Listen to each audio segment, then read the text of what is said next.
L'idée, c'est pas de se mettre en concurrence avec son boulanger. Mais voilà, on peut aussi faire sa propre viennoiserie comme on fait la cuisine à la maison, tout simplement. Cuisine ménagère, la cuisine que chacun a chez soi, un four normal, un robot pétrisseur, c'est bien. Mais sinon, voilà, très peu de matériel. Dessus de table avec Philippe Robichon et Manuel Mariani sur Beurre FM. Dessus de table, c'est l'émission qui met les pieds dans le plat. Voilà. Et c'est comme ça, Manuel Mariani, qui est toujours au chômage, et qu'on appelle aussi le roi de la brioche, Manu. Ah bah oui, non mais la brioche, dans le métier. Le brioche, ça fait un moment que je l'ai. Oui. Oui, dans mais le toujours au métier, chômage, oui, je peux toujours pas aller manger au restaurant. Et on va parler de brioche justement aujourd'hui, Manu. Absolument, enfin de brioche, on va plutôt parler de viennoiserie, absolument.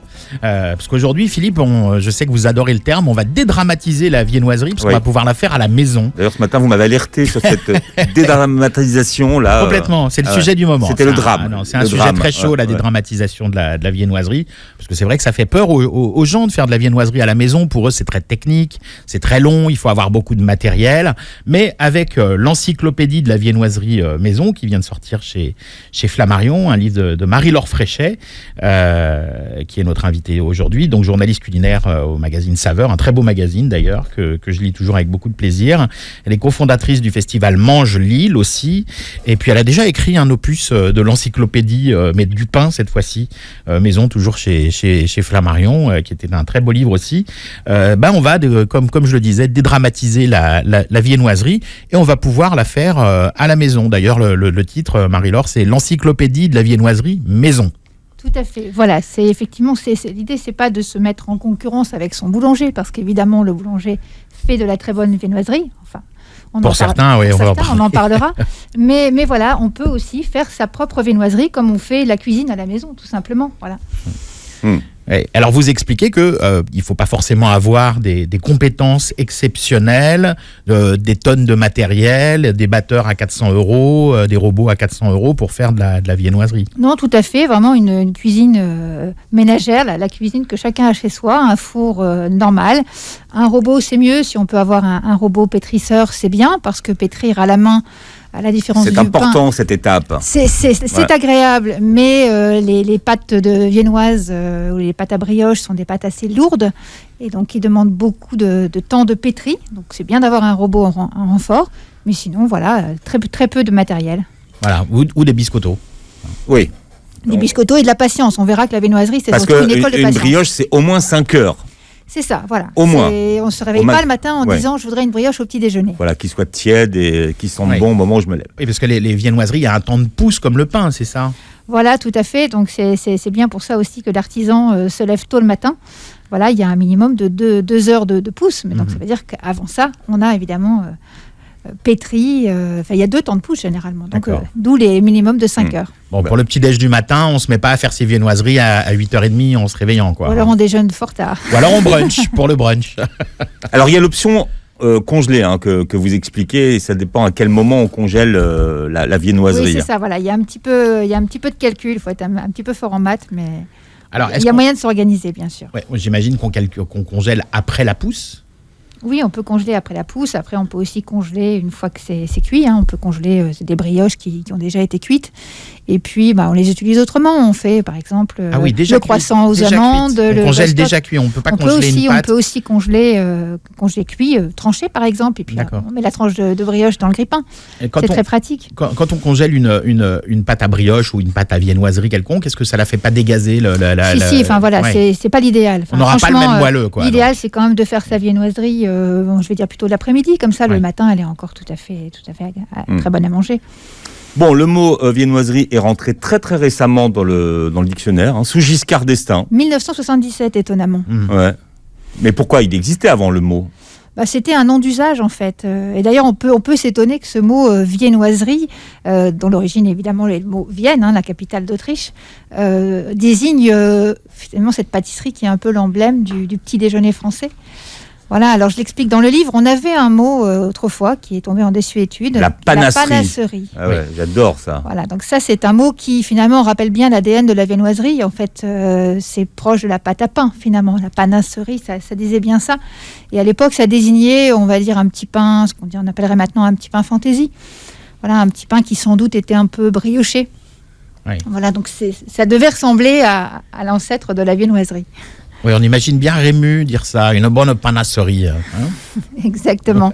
Et alors, à quel moment cette viennoiserie arrive en France? Est-ce que la pâtisserie existait déjà quand la viennoiserie est arrivée en France ou pas? Alors, la pâtisserie existait, les brioches, par exemple, existent, j'allais dire, depuis l'Antiquité, puisque finalement, une brioche, c'est une pâte à pain enrichie avec un peu d'œuf, un peu de beurre, du sucre quand on en a, du miel éventuellement. Donc, la brioche, elle est fort ancienne.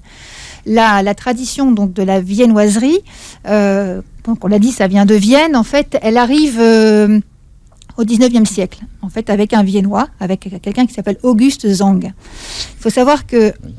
Allez-y. Oui. Je raconte, oui, c'est une longue histoire. Oui. Non, mais non, c'est pas ça. C'est que moi, il n'était pas venu seul de mémoire. Non, alors en fait, on va revenir en arrière. Les Viennois, à l'époque, ils sont un petit peu en avance par rapport à nous sur les techniques boulangères. Ils ont déjà des fours qui sont plus perfectionnés que les nôtres, puisque dans ces fours, on peut injecter de la vapeur. Donc ça améliore beaucoup la cuisson du pain. Pour le gonflement aussi. Ils maîtrisent mieux la levure, même si la levure, nous, on la connaît aussi déjà depuis le XVIIe siècle, mais eux la maîtrisent mieux. Et puis, ils utilisent une farine qui est plus raffinée que la nôtre. Enfin, raffinée, j'entends plus blanche en fait. Donc ça donne un pain qui est plus flatteur. On sait depuis que il ne faut pas trop raffiner la farine si on veut garder toute sa valeur nutritionnelle, mais c'est un autre sujet. Ça veut dire pas de farine trop complète pour les viennoiseries. Alors que nous, à l'époque, notre pain, il est encore très rustique, majoritairement noir, même encore. Noir et au levain. Voilà, donc un peu acide. Voilà, et ce Auguste Zang, en fait, il est déjà venu une première fois à Paris, il a goûté notre pain, il ne l'a pas trouvé du tout à son goût et il se dit, il y a un truc à faire. Il a 28 ans, il embauche des boulangers viennois et il arrive à Paris. Et il ouvre une boulangerie viennoise, c'est comme ça qu'elle s'appelait, au 92 rue de Richelieu. Et tout de suite, c'est un succès. L'endroit existe toujours d'ailleurs. Enfin, c'est plus une boulangerie, je crois, mais la déco, il me semble, de la façade existe toujours. Et donc c'est un succès parce que, déjà effectivement il a ce pain qui est différent, mais le look même de la boutique est très différent de nos boulangeries de l'époque, puisqu'à l'époque la boulangerie c'était finalement le fournil. Le boulanger vendait quasiment en direct son pain, et puis surtout il ne vendait pas très peu de pâtisserie. À la limite c'était plutôt les ménagères venaient faire cuire leurs brioches et leurs tartes dans le four du boulanger.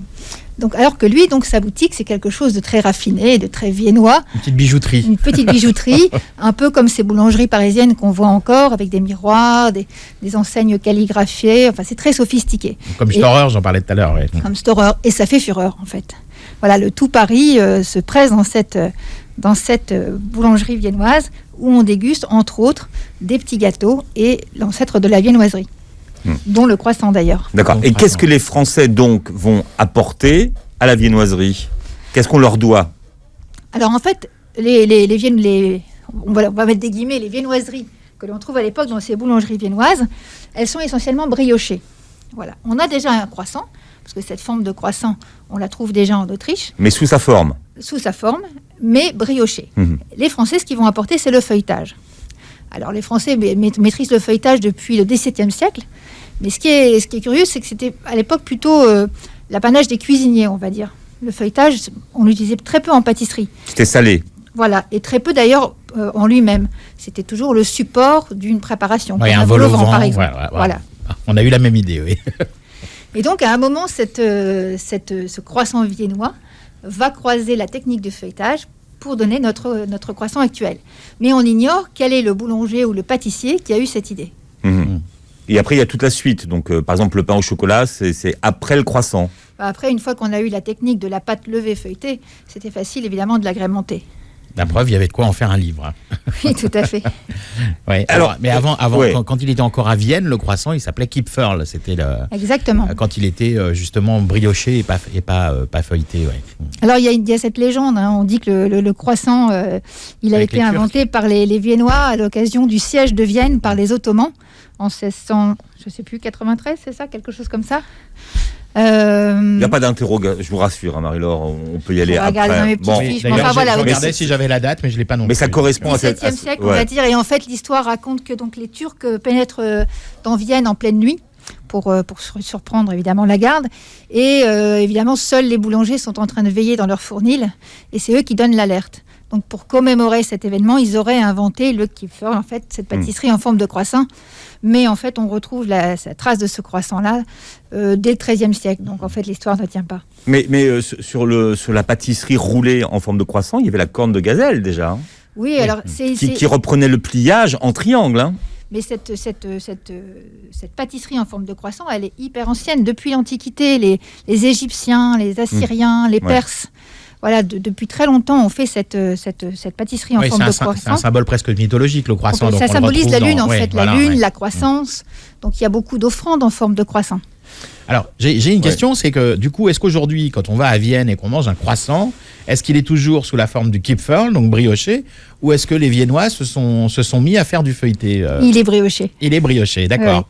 Donc, comme en Italie, le cornetto italien, il est aussi brioché. D'accord. Celui qu'on mange avec son petit ristretto au bar. Oui, c'est ça, oui, on ne parle pas du cornetto, la glace non. industrielle. Qu'est-ce que vous faites rentrer donc aujourd'hui dans la famille de la viennoiserie ? Alors il y a un code des usages de la boulangerie qui régit un petit peu la grande famille de la viennoiserie. Donc selon ce code, là est appelé viennoiserie tout ce qui est à base de pâte levée éventuellement feuilletée. Donc base levée, c'est une pâte qui pousse grâce à la levure et ou du levain. Après, voilà, dans le livre, je me suis permis d'y ajouter tout ce qui est uniquement feuilleté. Par exemple, la chausson aux pommes n'est pas une pâte levée. Mais voilà, entre nous, on peut convenir quand même que c'est une viennoiserie. Mais le millefeuille, par exemple, on pourrait s'étonner de le trouver aussi dans les viennoiseries. Oui, moi, je l'ai mis dans le livre parce qu'en fait, je considère que c'est un dessert de boulanger, en fait. Donc, pour moi, il avait... Pas de pâtissier. C'est un peu des deux. C'est un savoir-faire pâtissier et boulanger, mais c'est le genre de gâteau qu'on achète très facilement chez son boulanger. Donc, on s'est permis, comme on a mis des choux aussi, on a mis des chouquettes. Alors, évidemment, une chouquette, c'est pas une pâte levée au sens pâtissier du terme, mais enfin, elle lève aussi, non pas avec de la levure, mais avec de la vapeur d'eau. Et tout ce qui tourne autour des pâtes à choux, d'ailleurs. Donc, voilà. là, on a la chouquette. Le Saint-Honoré. Voilà. Alors, j'étais très surpris effectivement, de voir qu'on pouvait faire de la viennoiserie avec du levain plutôt que de la levure, parce que c'est vrai que le levain a un petit goût... j'allais dire levuré, je sais pas comment l'expliquer. Le levain a un goût plutôt acide. Oui, voilà, un petit peu acide. A justement ce goût très marqué de la levure. Ce goût acide, du coup, on l'accommode plus avec des préparations salées parce qu'on peut le corriger par l'assaisonnement. Aujourd'hui, est-ce qu'on utilise beaucoup le levain encore ou on est plus sur de la levure pour les viennoiseries en France ? Les professionnels l'utilisent souvent en complément de la levure, dans les croissants par exemple. Parce qu'il joue sur la conservation. Une viennoiserie au levain se conserve mieux et elle apporte d'autres saveurs aussi. Donc, oui, sur la pousse aussi, j'imagine que ça... Voilà. Par contre, alors il y a certains aussi artisans qui se lancent dans la viennoiserie tout levain. C'est intéressant, c'est différent, notamment en termes de saveur, on l'a dit, parce que la levure, c'est quand même un goût très, très marqué, mais en même temps, c'est l'ADN de la viennoiserie, hein, elle est née comme ça, on l'a rappelé tout à l'heure. C'est comme les vins nature, on aime ou on n'aime pas, quoi. Hein. Voilà, mais c'est intéressant. Par contre, en fait, et là, pour le coup, on peut revenir sur l'aspect maison, ça prend beaucoup plus de temps de faire pousser une viennoiserie au levain. Oui, et puis il faut considérablement. Il faut savoir faire un levain, ce qui prend du temps et ce qui demande de l'entretien après, parce qu'un levain, c'est vivant. Hein. Après, on a des choses remarquables. Le meilleur exemple, c'est le panettone. Le panettone italien, il est fait uniquement au levain. Et ça donne évidemment des saveurs et une conservation absolument dingue. Qu'est-ce que c'est qu'un panettone italien ? C'est comme un gros kouglof un peu, Philippe. C'est ça. Non, mais je schématise un peu. C'est une brioche qu'on consomme plutôt pendant les fêtes de fin d'année. Voilà, qui demande un savoir-faire incroyable. Il y a des maîtres panettone, je ne sais pas comment on dit. Voilà, et qui demande un entretien du levain très particulier. On parle de viennoiserie à l'occasion de la sortie de l'encyclopédie de la viennoiserie maison chez Flammarion. Et on en parle avec Marie-Laure Fréchet qui est avec nous ce matin. J'ai appris en lisant votre livre que celle qu'on appelait l'Autrichienne, Marie-Antoinette, n'aurait jamais prononcé cette phrase qu'on lui reproche toujours, hein, mais qu'il mange de la brioche. Non, c'est ce qu'on appelle une citation apocryphe. Enfin, on lui a prêté bien après sa mort et c'est Jean-Jacques Rousseau qui rapporte cette fameuse citation. Mais non, pas du tout. Ils n'ont pas de pain, mais qu'on leur donne de la brioche.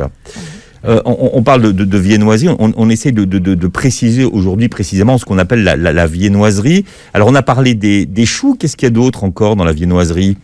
la grande famille des brioches, essentiellement, parce que ça, les brioches, il y en a énormément. Et ce qui est assez fascinant avec les brioches, c'est qu'avec les mêmes ingrédients, on peut avoir des textures complètement différentes. Donc, entre une gâche vendéenne, Alors, la gâche vendéenne et la brioche vendéenne, elles ont donc une appellation protégée. Hein. Tout à fait. Voilà. C'est les seules de toutes les brioches. Dans les brioches, oui. Ouais. Oui. Elles sont protégées, donc ça veut dire que dans la liste des ingrédients, il y a des ingrédients obligatoires. Ouais. Et quelles sont leurs spécificités justement aux brioches aux gâches vendéennes pour les auditeurs qui ne connaissent pas cette notamment viennoiserie? l'utilisation de pâtes fermentées. On parlait tout à l'heure de levain. Enfin voilà, c'est un peu le même principe, de la crème fraîche, une qualité de beurre. Voilà, Oui, parce qu'il n'y a pas une brioche, il y a des brioches. Hein. C'est vraiment hyper varié. Il y a des brioches dans... Mais pour rester sur la brioche vendéenne, par exemple, puisqu'on parle de qualité aujourd'hui, elle ne peut pas être surgelée. On peut pas vous vendre des versions qui viennent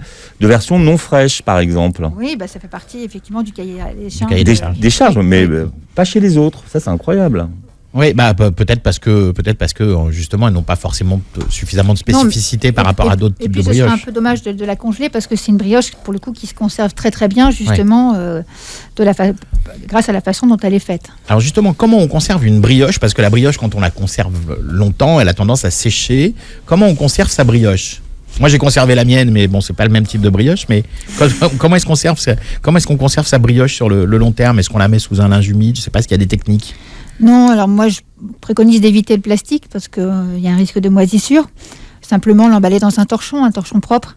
Voilà, après la viennoiserie elle est faite pour être consommée fraîche. Oui, et puis en général quand elle est bonne, elle tient pas plusieurs jours. Un jour ou deux, c'est bien. Après, justement, si on a un reste de brioche, on la tranche, on la congèle et puis on la ressort au besoin, on la toste ou Vous parlez de moisissure, Marie-Laure. Est-ce que le levain continue à vivre une fois qu'il a été cuit? Le levain, en fait, protège Alors, il ne vit pas, parce qu'en fait, la chaleur va détruire les levures et les bactéries. Mais c'est l'acidité, en fait, du levain qui est un rôle antiseptique, en fait, et qui protège des moisissures. Mais bon, dans la viennoiserie, on l'utilise en quantité peu importante, donc... c'est le même principe que la lactofermentation avec le vinaigre, ça fait des petites moisissures sur le dessus, quoi. Voilà, c'est lié à l'acidité, donc. Ok. Alors vous disiez tout à l'heure que la base c'était la pâte feuilletée. Amusez-vous aujourd'hui à trouver un bon croissant dans une boulangerie. Alors ça c'est presque une mission impossible. Un bon croissant, mais un bon chausson aux pommes, un bon pain au raisin, ça c'est carrément impossible. Alors, c'est pas tant le feuilletage, c'est ce qu'on appelle le tourage. Le tourage, donc, c'est l'art du tourrier, un métier qui est en voie de disparition. Qu'on vient de se réapproprier aujourd'hui, réintroduire. Oui, alors, c'est de nouveau mis en valeur dans les formations, dans les CAP, mais il n'y a pour l'instant pas de CAP tourrier. Voilà. Et en fait, donc effectivement, oui, c'est toute cette technique du feuilletage qui prend du temps. Voilà, c'est surtout ça, du temps et de la main-d'œuvre. Donc, c'est aussi pour ça qu'il est en voie de disparition. Oui, pendant très longtemps d'ailleurs dans les écoles hôtelières on faisait une filière pâtisserie et quand on arrivait dans une grande maison où il y avait des tourriers réputés comme le nôtre par exemple à l'époque, on devenait chef tourrier chez un grand pâtissier, mais on n'était pas prédestiné à ça forcément. Oui. Non, mais il y a eu toute une époque où c'était un peu la punition d'être au tour, en fait, parce que il y a eu cette époque finalement de ces gâteaux très colorés, de ces entremets. Et pour l'apprenti, voilà, c'était plus valorisant d'aller mettre la cerise sur le gâteau, c'est le cas de le dire, plutôt que d'être sur son tour à plier de la pâte et du beurre, en fait. Oui, alors que le tourage, c'est vraiment un art. Hein. C'est plus un art. C'est une technique, c'est surtout beaucoup de rigueur, en fait. Voilà, c'est pas compliqué en soi, mais il faut être très consciencieux, prendre son temps. Utiliser de bons ingrédients, c'est toujours la même histoire. Alors d'ailleurs Marie-Laure, vous pouvez peut-être, du beurre plus que de la margarine par exemple, on va en parler aussi, mais vous pouvez peut-être expliquer pour les auditeurs qui ne connaissent pas le tourage, en quoi ça consiste exactement. Alors on mélange en fait donc là on est vraiment dans la pâte feuilletée, on n'est pas dans la pâte levée feuilletée, puisque le croissant ça allie deux techniques, le feuilletage sur une pâte levée, dans une pâte dans laquelle il y a de la levure. Et si on prend la base de la pâte feuilletée, c'est ce qu'on appelle la détrempe, donc qui là pour le coup est une pâte entre guillemets morte puisqu'il n'y a pas de levure dedans. Donc c'est aussi pour ça qu'elle est un peu plus facile à travailler que la pâte à croissant, dans lequel on va incorporer du beurre. Voilà, et ce beurre il va s'incorporer par une série de pliages. On fait des couches, des strates. Voilà, on fait des strates. etc. Exactement. Et c'est par ce jeu de pliage qu'on va obtenir le feuilletage à la cuisson, puisqu'en fait, au moment de la cuisson, la vapeur d'eau va se dégager de ce feuilletage et les couches vont se séparer, en fait. Bon, et est-ce qu'on sait pourquoi ça feuillette ? Ça feuillette justement pour ça, parce qu'il y a de la vapeur d'eau qui est emprisonnée à l'intérieur. Le beurre va fondre, la matière grasse va se répandre à l'intérieur des couches de pâte, et la vapeur d'eau va soulever les couches de pâte. Ouais, je suis sûr qu'on a plein d'auditrices là qui sont en train de dire, mais elle est en train de nous parler du MSMN là. Hein. Parce qu'on n'est pas loin. C'est le principe, bien sûr, parce qu'il y a différentes façons de feuilleter. Les couches, ouais. Oui, c'est ça. Bien sûr, bien sûr. Vous m'avez rappelé dans votre livre, par exemple, quelque chose qu'on voit plus du tout aujourd'hui, c'est l'allumette au fromage. Ah oui. Feuilleté. Ça s'est perdu. Hein, c'est un plat de CAP, Philippe. Alors c'est je vrai ne sais pas si aujourd'hui c'est toujours au programme du CAP, mais enfin, quand moi j'étais à l'école hôtelière, je sais que les CAP faisaient des allumettes au fromage, c'était à leur programme. Ou le sacristain, en fait, qui est une bande de pâte feuilletée, en fait, torsadée, c'est tout bête. On y ajoute des amandes hachées, on peut y mettre des pistaches, on peut y mettre ce qu'on veut, et c'est redoutablement bon. La bouchée à la reine. Alors Manu, d'où ça vient la bouchée à la reine? Bon, ça. Alors je ne sais pas, Philippe. Est-ce que vous savez à qui on doit ça, la bouchée à la reine? Sans doute, c'est pas Varenne, non? Quelqu'un comme ça, à la femme de... Enfin, oui, mais qui l'avait fait pour la femme de Louis XV, qui lui faisait beaucoup d'infidélité, et donc elle lui avait fait une bouchée à la reine qui était garnie de plein de choses revigorantes. Ah voilà, de la crête de coq. Exactement, avec des rognons, des riz de veau, des ingrédients rognons, aux vertus aphrodisiaques. Des trucs qui étaient chargés de lui remonter le moral au roi. Mais c'est très bon d'ailleurs, une bouchée à la reine. Oui, l'émission est une émission culinaire, mais si vous revenez un mardi, Marie-Laure, je vous promets, on parlera de tout ce que ça remonte. Maintenant que vous le dites, tous ces abats et aussi les champignons qu'on mettait, on leur prêtait tous des vertus aphrodisiaques, effectivement. La bouchée à la reine. Ça, c'est incroyable. On parlait aussi de l'Oranais. Alors, l'Oranais, qui, comme son nom l'indique, vient de Oran. De Oran, ouais. Alors, l'Oranais, c'est cette viennoiserie qui est faite avec des abricots. Voilà, donc c'est un joli jeu de pliage avec 2 oreillons de chaque côté. Ouais. L'Oranais, qui a été ramené par les Pieds Noirs. Les Pieds Noirs, ouais. Exactement, oui. Alors, à la base, c'est les Français, les colons français, qui faisaient des Oranais à Oran, parce qu'il y avait énormément d'abricots, donc ils faisaient ces espèces de croissants ouverts des deux côtés, là. Hein. Mais c'est vrai que la popularisation en France métropolitaine, c'est les Pieds Noirs, je crois. Hein. Tout à fait, oui, bien sûr. Il y a un autre nom, on l'appelle l'Oranais, mais on l'appelle aussi le croissant aux abricots, mais je crois qu'il y a beaucoup d'autres noms, les oreillons. Oui, les oreillons, on l'appelle souvent les oreillons aussi. Mais... Parce que ce sont des oreillons d'abricots, justement. Hein. Un demi-oreillon, un demi-abricot, on appelle ça un oreillon. Voilà. Exactement. Parfait, Manu. D'autres choses qu'on redécouvre dans votre livre, par exemple, quelque chose qu'on ne trouve plus en boulangerie, c'est le palmier. Ah oui, le palmier, on en voit encore de temps en temps en province. Dans les bonnes boulangeries, dans les bonnes boulangeries, il y en a encore. Mais souvent, on leur colle du glaçage, on leur colle du chocolat. Je trouve que ça dénature. Et ça, le palmier, c'est l'épreuve ultime du feuilletage, parce que le palmier se développe avec un très beau feuilletage. Voilà. Un bon palmier, vous voyez. Amusez-vous à trouver ça aujourd'hui dans les boulangeries. Non, c'est rare, parce que le bon palmier, effectivement, il doit être croustillant dehors, mais garder un peu de fondant à l'intérieur. Aujourd'hui, dans les boulangeries qui font encore des palmiers, souvent, vous avez l'impression de manger un sablé feuilleté, on va dire, presque. Voilà, et puis il faut absolument qu'il soit très frais, c'est sûr, parce qu'un feuilletage qui traîne, il se ramollit, il perd son bon goût de beurre, enfin, c'est... Ouais. Ben, surtout quand on leur rajoute dessus du chocolat ou du glaçage hyper sucré qui dénature complètement. Mais ça, le palmier, on le fait très facilement à la maison en faisant ce qu'on appelle un feuilletage inversé. Donc là, tout à l'heure, j'expliquais que on incorpore du beurre dans la détrempe. Le feuilletage inversé, c'est le contraire. On va en fait faire ce qu'on appelle un beurre manié. Donc on va ajouter un peu de farine au beurre pour qu'il se tienne bien. Et c'est le beurre qu'on va étaler et on va mettre la détrempe à l'intérieur. Et ça va avoir pour effet de faire un feuilletage qui va se développer beaucoup plus, qui va être plus croustillant. Donc c'est l'idéal pour le palmier par exemple. Oui, et qui va bien dorer en plus. Hein. Voilà, mais ça se fait assez facilement à la maison. C'est encore une fois si on est rigoureux, si on travaille dans une cuisine où il ne fait pas trop chaud. C'est quoi la bonne température, tiens, justement, pour généralement, dans une cuisine, chez nous, il fait souvent entre 20 et 22. C'est un peu trop pour le feuilletage, quoi. Donc, si on peut éteindre le chauffage et ouvrir les fenêtres, c'est mieux pour faire du feuilletage. Le professionnel fait ça sur un marbre réfrigéré. C'est-à-dire que c'est un meuble sur lequel il y a une dalle en marbre et il y a un frigo en dessous qui rafraîchit le marbre pour que ça reste toujours à température constante parce que ça peut complètement faire rater le feuilletage. Donc si votre appartement est bien chauffé et que vous allumez votre four avant de démarrer votre pâte feuilletée, c'est mort, quoi. On ouvre les fenêtres. Alors, il y a aussi le chausson aux pommes. Alors là aussi, pour trouver un bon chausson aux pommes, ça, alors là, je veux dire, c'est encore pire que le reste, je crois. Bah là c'est la cata. C'est un peu la double peine parce qu'il faut à la fois un très bon feuilletage et une bonne compote de pommes. Donc si vous y mettez une compote de pommes industrielle, en forcément, boîte, ça sera pas terrible. Donc par contre, si vous avez un artisan qui va faire sa propre compote, qui va caraméliser un petit peu les pommes, utiliser un sucre qui a un peu de goût, enfin ajouter un peu d'épices, forcément, vous allez avoir un super chausson. Ouais. Il y a un gars, faudrait qu'on regarde l'adresse à Paris, qui fait un brunch avec un chausson aux pommes avec une pomme dedans. Ah. Une vraie pomme dedans. Bon, on ira bruncher, Philippe. Vous allez au Café Mirabel, par exemple, Marion Goetley, là, qui est une des invitées du livre, elle fait de superbes chaussons. Oui, parce que dans votre livre, vous avez des invités aussi qui viennent présenter leur spécialité, leur spécialité en matière de viennoiserie.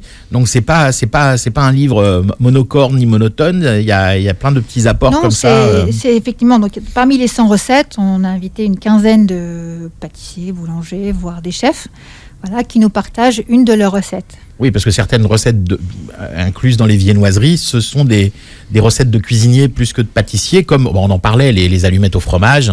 Ça, quand je disais que ça s'apprenait, c'était au programme du CAP à l'époque où moi j'étais à l'école hôtelière, je parlais du CAP de cuisinier, non pas du CAP de pâtisserie. Donc effectivement, il y a aussi alors, quelles sont les viennoiseries d'ailleurs qui sont plus des recettes de chefs que de pâtissiers? Est-ce qu'il y en a beaucoup?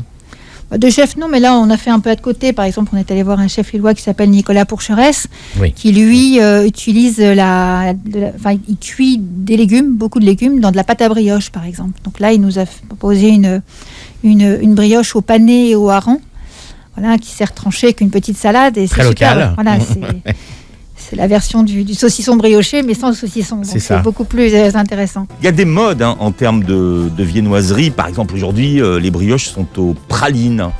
Ça date de quand, ça? La brioche praline. La brioche aux pralines, avant d'être une mode, c'est quand même la spécialité de Roanne, hein, en fait. Donc, après, parce qu'on parle de praline rose. Hein, oui, la praline rose, bien sûr. Oui.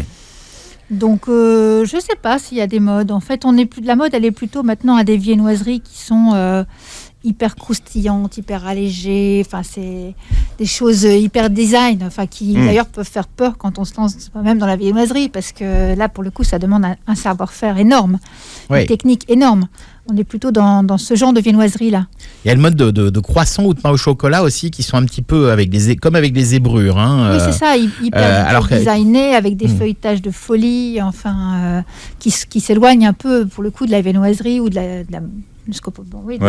brioche ou des choses. Le croissant framboise, croissant chocolat, bon, c'est très joli, c'est très esthétique. Ça n'a pas forcément de goût d'ailleurs. Non, pas forcément. C'est plus joli que bon, hein, souvent. Ah bah oui. Enfin, quand on voit souvent sur les Instagram des grands pâtissiers, on voit les croissants avec toutes ces petites zébrures, c'est-à-dire qu'on voit chaque strate justement de pâte séparée par du beurre. C'est très esthétique, mais quand on voit toutes ces strates, etc., ça veut dire que la pâte feuilletée a été très bien faite et en général le croissant est très bon. Donc là, ça peut être beau et bon quand même. Mais on peut avoir aussi des créations. Là, j'ai sous les yeux par exemple la création de Maxime Frédéric, voilà, qui est un pâtissier extrêmement talentueux. Alors montrez-le à la caméra, puisqu'on filme l'émission.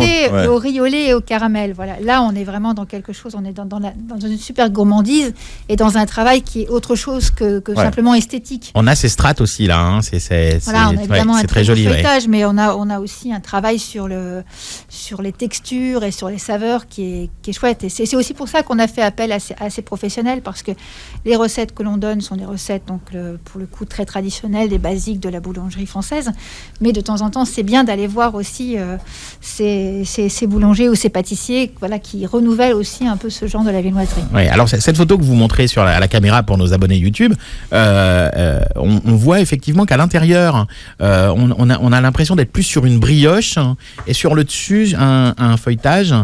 C'est ce qu'on voit sur la photo. D'ailleurs, je précise, les photos de Valérie Lhomme sont très très belles. Hein. Et le stylisme de Bérangère Abra. Ah, on n'oublie personne. Hein. Voilà. Les décors de Roger Hart. Une équipe de femmes, voilà.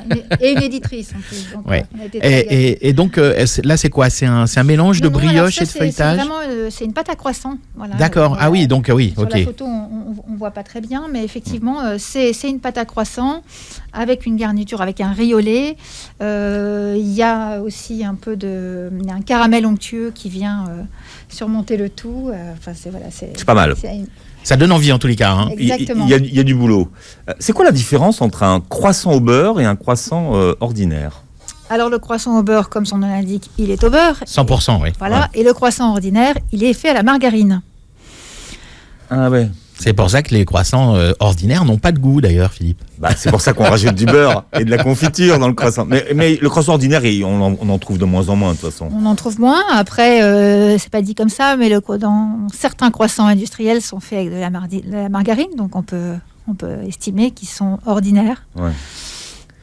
Bon, on va pousser un coup de gueule. Aujourd'hui, vous racontez que les 2/3 aujourd'hui des viennoiseries aujourd'hui qu'on trouve en vente ne sont plus faites par les boulangers.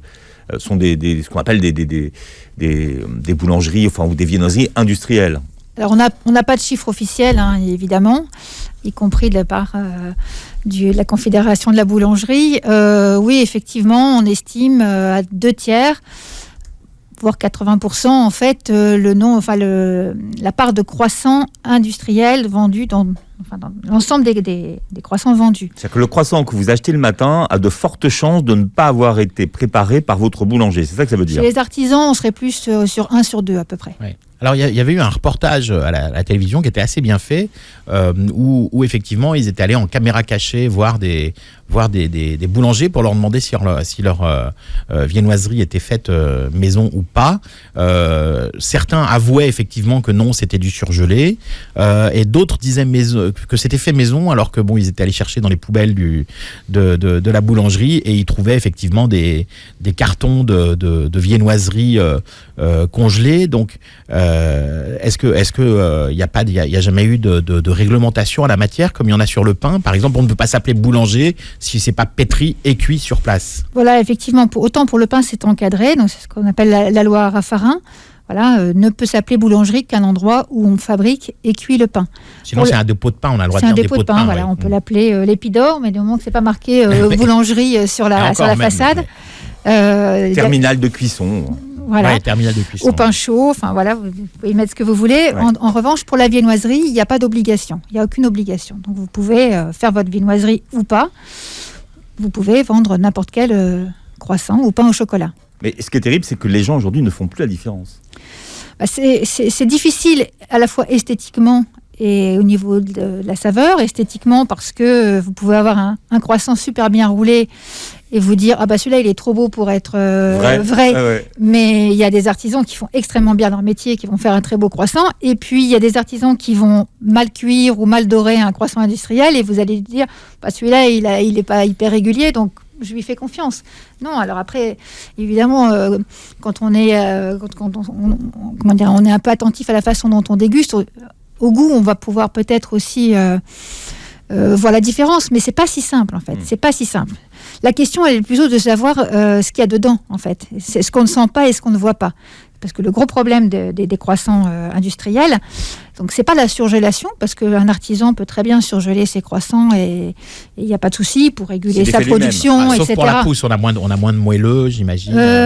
Pour ce que je sais, en fait, une étape de surgélation, quand elle est bien faite et qu'elle est très courte, peut même parfois améliorer le développement du croissant. Oui, puis c'est pas comme à la maison, parce que les boulangers eux, ont des appareils qui font descendre la température en quelques minutes. Hein. Voilà, mais la question, c'est plutôt celle des additifs. Parce qu'en fait, pour qu'un croissant surgelé vive bien sa surgélation, et là, en l'occurrence, on ne parle pas d'un temps très court de surgélation, on parle parfois de plusieurs mois, il faut y rajouter un certain nombre d'additifs. Donc ça va du conservateur, j'ai toute une liste si vous voulez, émulsifiant, arômes, colorants, anti-agglomérants, enfin tout ce que vous voulez. Tout ça, arôme, c'est pour pallier le fait qu'il n'y a pas de beurre dedans. Hein. Oui, alors voilà, l'arôme, c'est quand en plus, c'est la double peine quand on utilise de la margarine pour que ça coûte encore moins cher.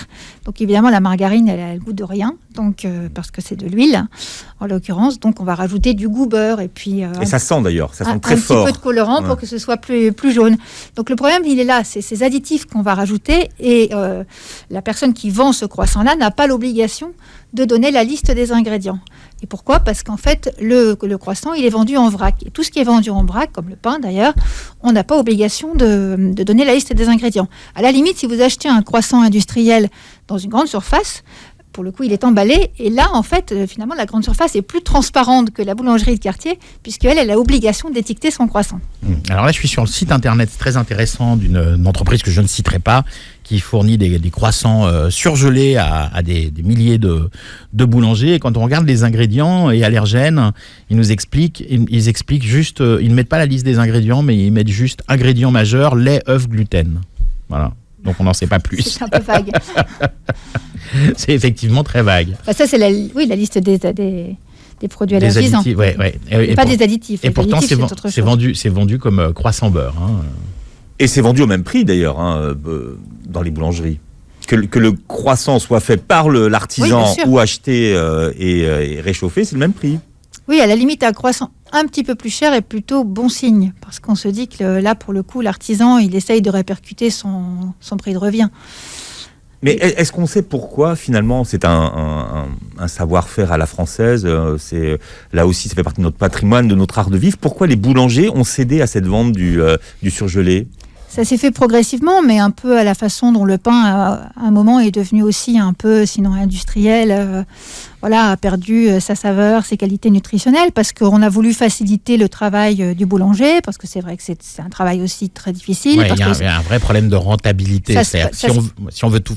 Excusez-moi Marie-Laure, mais c'est vrai, là c'est un petit coup de gueule parce que ça me tient à cœur. C'est vrai qu'il y a tellement de charges qui pèsent sur les petits artisans comme les boulangers, que même des bons artisans qui savent faire du bon et du beau, souvent ils se mettent à faire des croissants congelés, parce que faire les croissants maison, avant on mangeait des croissants le dimanche, Philippe, vous le rappeliez quand on préparait l'émission. C'était le croissant du dimanche. Voilà. Aujourd'hui, les croissants, on en trouve tous les jours dans les boulangeries, mais c'est vrai qu'il y a 30 ans, 40 ans, on en trouvait souvent que le week-end.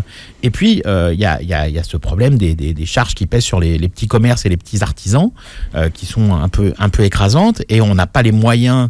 Il y a le prix de la main d'œuvre, c'est beaucoup de temps, c'est pas forcément des ingrédients très chers, c'est pas forcément compliqué à faire quand on sait le faire, mais c'est un temps de main d'œuvre infini, faire des vrais croissants et des vraies viennoiseries.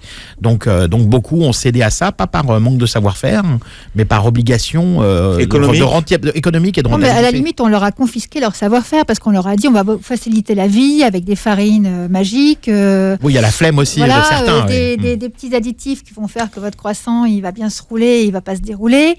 Et donc, oui, c'était tentant. Et en même temps, le savoir-faire du boulanger, c'est aussi, quand il reçoit sa farine, de comprendre pourquoi elle n'est pas la même. Parce que forcément, évidemment, c'est un produit saisonnier. Donc, la farine de l'année dernière, c'est pas forcément la même qu'aujourd'hui. Le beurre, cette année, il est plus ceci ou cela. Donc, c'est un peu ça, quoi. Ouais, c'est un peu l'œuf ou la poule, quoi. Donc, c'est la Fashion Week de la farine. Hein. Il y a des saisons, des collections. Alors, dans votre livre, vous rajoutez également, par exemple, du flan. Est-ce que le flan, ça fait partie de la viennoiserie ou pas ? Non, théoriquement non, bien sûr, mais là, comme je le disais tout à l'heure, comme j'ai voulu inclure aussi les classiques du patrimoine boulanger. Les collatéraux. Voilà, et c'est un travail CDC. Enfin, moi, je le préfère, parce que là aussi, il y a deux écoles. Moi, je le préfère avec un feuilletage plutôt qu'avec une pâte brisée. C'est que moi, je reconnais un bon artisan au flan. Voilà. Et puis finalement, c'est les mêmes ingrédients que pour faire une brioche, puisque c'est de la farine, du lait, des œufs, donc du sucre. Et en ces temps de confinement, je sais que ça fait plaisir à tout le monde, hein, le flan. Tout le monde adore. Mais c'est ça qui est magique aussi avec les viennoiseries, parce que c'est quand même des ingrédients tout à fait ordinaires, relativement pas chers, et simplement en jouant sur les proportions et sur les techniques, on en peut avoir un flan ou une brioche, par exemple. Le flan maison, c'est magnifique. Ah, c'est sûr. Et il y a du carrot cake même. Oui, on a fait un pas de côté. On a un chapitre sur les viennoiseries d'ailleurs. Là, on en trouve beaucoup. Quels sont les principaux pays à faire des viennoiseries justement ? Il y a les États-Unis, donc on l'a compris. Oui, les carrot cake. Alors du coup, je reprends. On va feuilleter un peu le livre ensemble. Qu'est-ce qu'on pourrait citer ? D'original. Hein. Oui. D'original, ouais. On va essayer. Pendant que vous feuilletez, je vais rappeler si vous voulez gagner ce livre. Il y a les beignets aussi, j'ai oublié de dire qu'il y a les beignets. Alors ça, les beignets, c'est... Alors, qu'est-ce qu'on a mis? Oui, le carotte cake, bien sûr. Ça, on s'est amusé. Le chausson Paris-Naples. Alors, on a mélangé le chausson napolitain et le C'est scagliotelle. très joli d'ailleurs. On dirait des petits italien. sapins de Noël avec de la Voilà, neige. le cinnamon roll, voilà, qui est très populaire en ce moment, justement. Il y a cette brioche roulée à la cannelle. Est-ce que c'est la même chose que les cannolis italiens, les cinnamon rolls, ou c'est... Non, le cannoli, il est plus proche de notre cornet Il y a à de la crème plus, ouais, Voilà. hein, c'est ça, ouais. Sauf que le cannoli, il est frit. D'accord. Alors, pendant que vous feuilletez, je vais pour trouver. Il y a les gaufres aussi, alors ça aussi, parce que c'est vrai, Il y a- très populaire en temps de confinement. Aussi, il y a les- la brioche juive, le hot cross bun, qu'est-ce qu'on a mis d'autre? La galette. La galette Bon, matcha. voilà, la enfin, galette, ça c'est... le panettone, on en parlait tout à l'heure. Voilà, ouais, cette espèce de c'est entre la brioche et le cake un peu. C'est très brioche, un bon panettone doit être très très aéré. Oui, je parlais plus pour les petits fruits confits qu'on trouve dedans de temps en temps. Ouais. Oui. Voilà. C'est difficile de feuilleter votre livre, surtout à cette heure-là. Ça là, donne vrai, faim, c'est ouais, ça donne faim, parce ça que les donne- photos sont très belles, très, c'est très fort. gourmand. C'est un livre très gourmand. Tout à fait, voilà. On va terminer rapidement avec ce qu'on appelle le chinois, Manu, parce que vous vouliez en dire un mot. Bah oui, le chinois, c'est une histoire un petit peu originale. Il y a plusieurs versions par rapport au nom du chinois, mais à la base, c'est une pâtisserie alsacienne, c'est les Schnecken, je sais pas prononcer ça, Schneckenkuchen. Et en fait, il y a une personne qui achetait des Chinois, donc à un pâtissier alsacien, quand il était livré, il lui disait, je vous amène les...